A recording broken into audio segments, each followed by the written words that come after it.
Well, hello everyone. Thank you so much for joining us today. For those of you that don't know me, my name is Lauren Prendeville and I'm the head of distribution for Southeast Asia and the Middle East, and I'm based in Singapore. I'm thrilled to be joined today by Sophia Li, who is a member of our FSSA investment management team.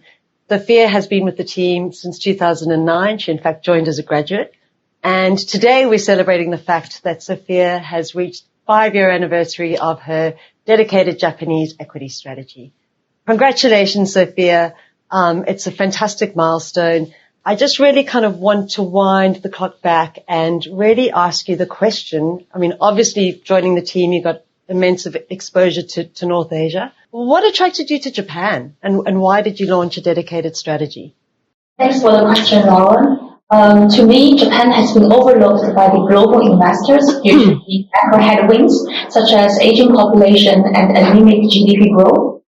Japan is also only considered as a part of the global asset allocation strategy and sometimes a macro trade due to the misperception of the high cyclicality. However, in our view, it offers a deep investment universe of high-quality companies that generate sustainable growth. Secondly, Japan is very much under-researched. More than 40% of companies don't have any broker coverage. Therefore, we believe it's the perfect country for us to generate active returns for our investors, thanks to our bottom-up stock-picking approach, benchmark-agnostic investment philosophy. Last but not least, personally, I have a strong passion for the Japanese culture, and back then I was thrilled by the idea of building a franchise from scratch. We have a famous quote in our team that if you put fence around people, you only get sheep. Therefore, I think it's the autonomous culture of our team that have given me this great opportunity to launch a dedicated Japan strategy. Whilst you've obviously outlined good opportunities, I mean, one would argue Japan from an economic macro point of view, I mean, it's really been stagnant for if not the past 2 decades. I mean, how do you counteract that kind of lens or thinking in your strategy? We have always told our investors that investing in a number of high-quality Japanese companies is not equivalent to investing in the economy itself. After going through decades of economic stagnance, a large number of companies have emerged in Japan with the ability to grow their earnings and sustain return without relying on leverage or the macro economy. A good example would be Nitori, the largest private label furniture retailer. This company has grown the book value per share plus dividend by more than 20 times in the past 2 decades. The motto of the chairman is that economic condition is never a part of our growth assumptions. So to summarize, it is the global expansion, the product innovation, very unique business model, strong management team, and an increasing focus on return on invested capital that have contributed to the growth of the good companies in Japan. Sophia, it's always so fantastic when you and members of the team start talking about companies because it's just so evident the history and the passion that you have for your subject matter.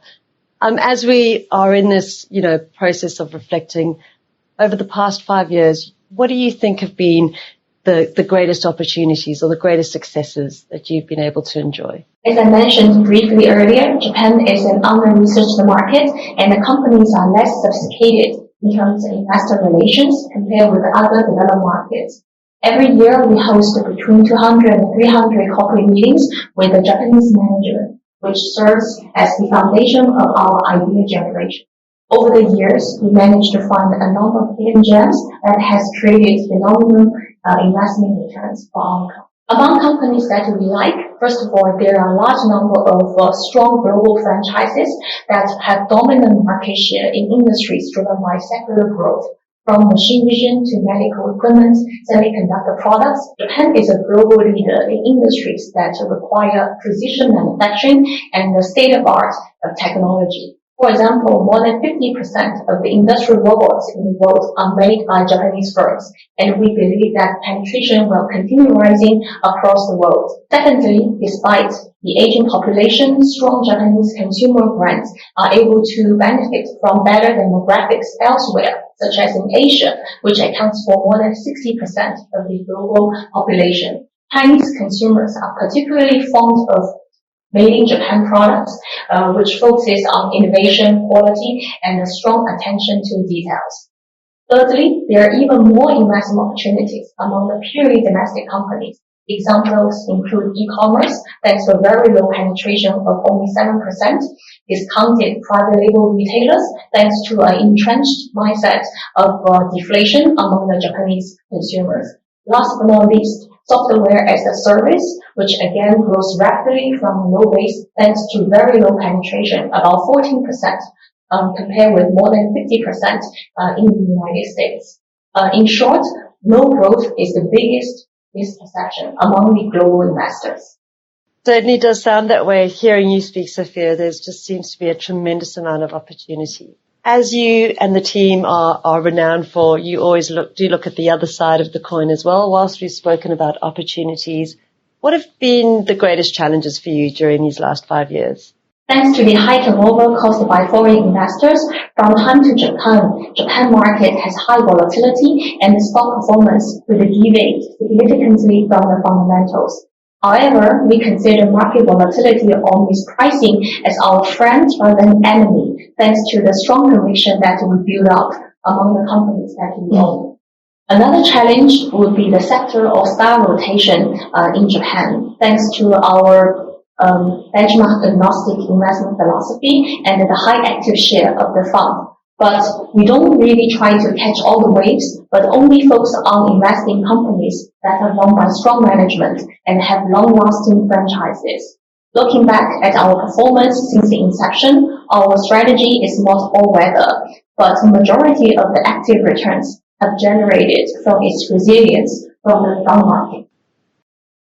Another aspect that I wanted to talk to you about was the fact that from an FSSA investment management perspective, ESG has always been fully integrated into the team's investment philosophy and process.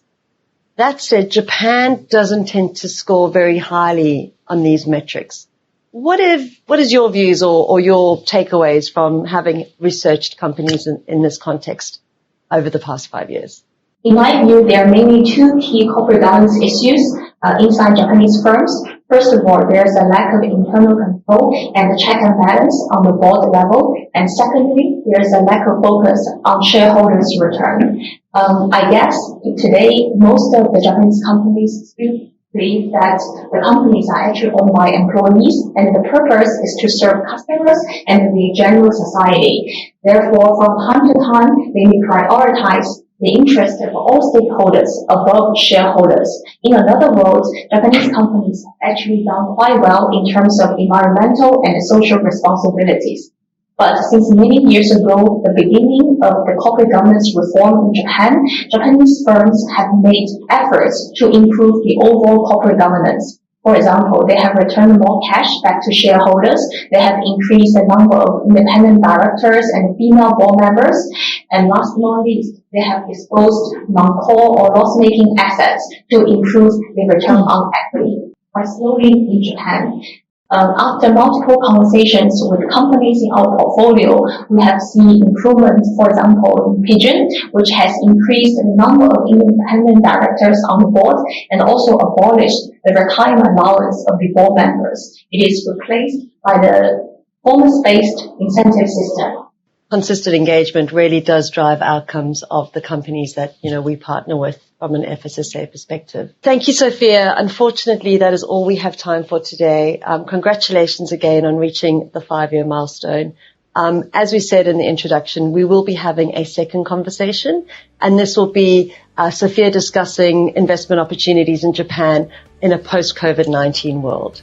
As ever, if you have any feedback or questions or comments, we would love to hear from you. Until next time, we hope that you continue to take good care of yourself and your loved ones, and we look forward to part 2. Thank you.